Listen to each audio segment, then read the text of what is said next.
உலகின் எந்த மூலையில் வசித்தாலும் அங்கு நம் மாநிலத்தின் பண்பாட்டையும் வழிபாட்டு முறையையும் கொண்டு சேர்த்தவர்கள் தமிழர்கள். அப்படி இந்திய மியான்மர் எல்லையில் உள்ள மோரே நகரத்தில் உள்ள அங்காள பரமேஸ்வரி ஆலயத்தில் பங்குனி உத்திர திருவிழா சிறப்பாக நடைபெற்று வருகிறது. அது குறித்த விவரங்களை செய்தியாளர் பாலவெற்றிவேலிடம் கேட்கலாம். பாலவெற்றிவேல், பொதுவாக தமிழகத்தில் கோயில்களுக்கு சிறப்பு வழிபாடு செய்யப்படுவது எப்பவுமே ஒரு வழக்கமாக இருக்கிறது. அங்கு எப்படி வழிபாடு செய்கிறார்கள்? தமிழர்கள் எவ்வளவு பேர் வசிக்கிறார்கள்?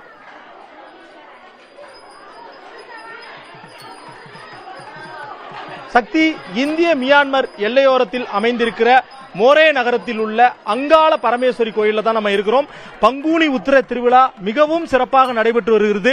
தமிழ்நாட்டை ஒத்த வண்ணம் இந்த கோயில் அமைஞ்சிருக்கிறது. முன்னொரு காலத்தில், அதாவது 100 வருடங்களுக்கு முன்பு தமிழ்நாட்டில் இருந்து பிடிமண் எடுத்து கொண்டு வந்து இங்கே வைத்து அங்காள பரமேஸ்வரியை வழிபட்டு கொண்டிருக்கிறார்கள். 57வது வருடமாக தற்போது பங்குனி உத்திர திருவிழா மிகவும் சிறப்பாக நடைபெற்று வருகிறது. மணிப்பூர் மாநிலத்தில் எல்லையோரத்தில் இந்திய மியான்மர் பார்டர்ல தான் இந்த மோரே நகரம் இருக்கிறது. இந்த மொரே நகரத்தில் உள்ள இந்த அங்காள பரமேஸ்வரி கோவில் திருவிழாவிற்காக கிட்டத்தட்ட 300க்கும் மேற்பட்ட தமிழர்கள் கூடியிருக்கிறார்கள். தென்னிந்தியர்கள் அதிக அளவில் காணப்படுகிறார்கள். மேலும் இந்த கோவிலை பொறுத்தவரை மிகவும் ஒரு முக்கியமான ஒரு சிறப்பம்சம் என்னவென்றால், இது முழுக்க முழுக்க தமிழர்களால் உருவாக்கப்பட்ட ஒரு கோயில், கட்டமைக்கப்பட்ட கோயில். மொரே நகரத்தை பொறுத்தவரை மொரே நகரத்தில் கிட்டத்தட்ட ஒரு காலத்தில் 25,000க்கும் மேற்பட்ட தமிழர்கள் இருந்தார்கள். ஆனால் தற்போது தமிழர்களுடைய எண்ணிக்கை குறைந்து வருகிறது. கடந்த 1.5 ஆண்டுகளாக மணிப்பூரில் நடந்து வரும் குக்கி மற்றும் மெய்த்தி இன குழுவினருக்கு இடையிலான மோதலுக்கு மத்தியிலும் தற்போது இந்த திருவிழா நடைபெற்று வருகிறது. புதிய தலைமுறை பிரத்யேகமாக அந்த காட்சிகளை உங்களுக்கு வழங்கி கொண்டிருக்கிறது. ஒளிப்பதிவாளர் சுரேந்தருடைய அந்த காட்சிகளை நம்மளால பார்க்க முடியும். நமக்கு நாம் இருக்கக்கூடிய இந்த பகுதி தான் இந்தியா. நமக்கு இடதுபுறமாக இருக்கக்கூடிய இந்த கேட்ல உள்ள நுழைகிறாங்க. இதுதான் மியான்மர் எல்லையோர பகுதி. மியான்மரில் இருந்து அங்காள பரமேஸ்வரியை வழிபடுவதற்காக உள்ளே வருகிறார்கள். இன்று ஒரு நாள் மட்டும் இவர்களுக்கு சிறப்பு அனுமதி கொடுக்கப்படுகிறது. மேலும் தமிழ்நாட்டில் உள்ள திருவிழாவை ஒத்த வண்ணம் இங்கு அன்னதானம் போன்ற நிகழ்வுகளும் நடைபெறுகிறது. நாம் இங்கே நேரடியாக தேர்தல் திருவிழாவை பதிவு செய்வதற்காக வந்தோம். ஆனால் தற்போது கோவில் திருவிழாவை, தமிழர் பண்பாட்டை விளக்கும் இந்த கோவில் திருவிழாவை தற்போது புதிய தலைமுறை உங்களுக்காக பதிவு செய்து கொண்டிருக்கிறது. மேலும் இங்கிருக்கும் நாம் தமிழர்களிடம் நாம் இந்த கோவிலினுடைய வரலாறு மற்றும் சிறப்புகள் போன்றவற்றை நேரடியாக கேட்டு தெரிந்து கொள்ளலாம். ஆமா, வணக்கம்.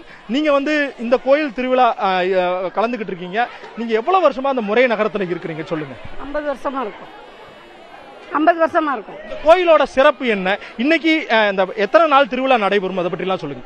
10 நாள், வருஷத்துல 10 நாள் ரொம்ப விசேஷமா நடக்கும். இந்த வருஷம் பூக்குழி இறங்கடா, அவ்வளவுதான். வேற எல்லாமே விசேஷமா நடந்துச்சு. மணிப்பூர்ல மிகப்பெரிய அந்த இன மோதல் நடந்துட்டு இருக்கு. இதுக்கு மத்தியிலையும் இந்த கோயில் திருவிழா எந்த மாதிரி நடக்குதுன்னு கொஞ்சம் சொல்லுங்கம்மா. சொல்லு.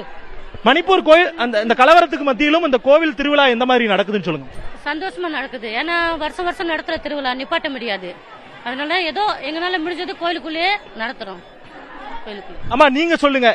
நீங்க எத்தனை வருஷமா இங்க தங்கி இருக்கிறீங்க?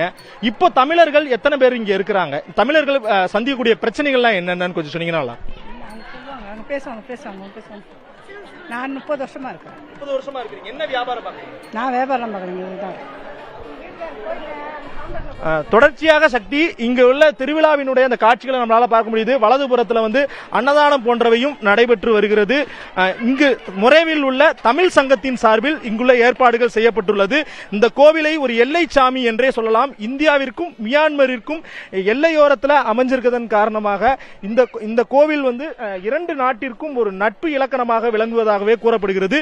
மொரே நகரத்தை போலவே தமு நகரத்திலும் அதிக அளவில் தமிழர்கள் வசிக்கிறார்கள். எனவே இந்த பங்குனி உத்திர திருவிழாவிற்கு அதிகப்படியான தமிழர்களும் தென்னிந்தியர்களும் கலந்து கொண்டுள்ளனர். சக்தி, களத்தில் இருந்து விவரங்களை பதிவு செய்ததற்கு நன்றி பாலவெற்றிவேல்.